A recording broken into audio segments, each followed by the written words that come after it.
बिस्मिल्लाहिर्रहमानिर्रहीम। अस्सलामुअलैकुम। Welcome to HB with तिब्बे नबी सल्लल्लाहु अलैहि वालैहि वसल्लम। कैसे हैं आप सब? उम्मीद करती हूँ कि सब खैरियत से होंगे। जुम्मा मुबारक। आज मैं जुम्मे के दिन मेरी कोशिश होती है कि आपको ज़्यादा से ज़्यादा सुन्नतों के बारे में बताऊं। सुन्नत रसूल सल्लल्लाहु अलैहि वालैहि वसल्लम के बड़े फ़ायदे हैं और जुम्मे वाले दिन अगर की जाए तो इसके 70 गुना ज़्यादा हमें सवाब मिलता है। तो आज तो बहुत ज़्यादा सर्दी है कराची में, तो हिला भी नहीं जाता। तो मुझे अभी अपने नाखून काटने थे। जुम्मे वाले दिन अगर हम तैयारी करते हैं, वैसे तो हम ख़ास तैयारियां ही करते हैं हर वक्त अपने हर तरह की जो एक्टिविटी होती हैं करते रहते हैं।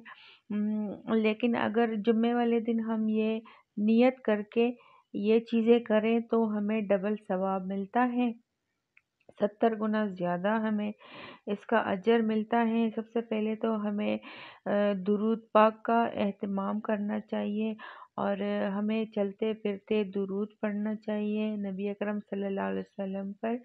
और इसके साथ साथ हमें गुस्ल की तैयारी का बंदोबस्त करना चाहिए। जुम्मे वाले दिन ख़ास कर मुकम्मल गुस्ल करना चाहिए। और जुम्मे को अगर कोई अहमियत देता है तो अल्लाह ताला फरमाते हैं कि वो पूरी दुनिया में उसको सितारा बन के चमकाते हैं। उनको इतनी इज्जत मिलती है कि अगर कोई जुम्मे वाले दिन को अहमियत दे। मैं ये कहना चाहूँगी कि जैसे कि अभी हमारी ये हुकूमत है, जो गवर्नमेंट है, इसने पहले जो इनकी गवर्नमेंट आई थी जुम्मे वाले दिन को जो छुट्टी होती थी वो ख़त्म की थी। तो आज तक ये गवर्नमेंट जो है गुमनाम है। जैसे ये बादशाह होते हुए भी इन लोगों का पता नहीं है कि ये कहाँ पर है।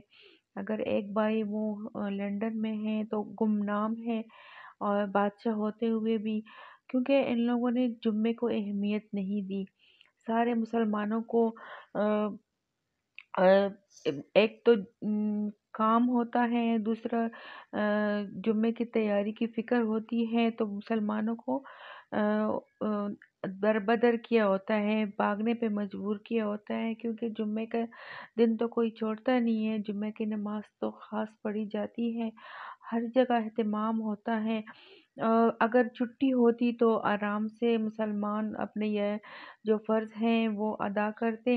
अभी गवर्नमेंट जो है वो गवर्नमेंट होते हुए भी इनकी गुमनाम है, किसी को पता नहीं है कि किसकी गवर्नमेंट है ये, नाम भी नहीं पता। और केपीके में जुम्मे को अहमियत दी जाती है, तो जहाँ पे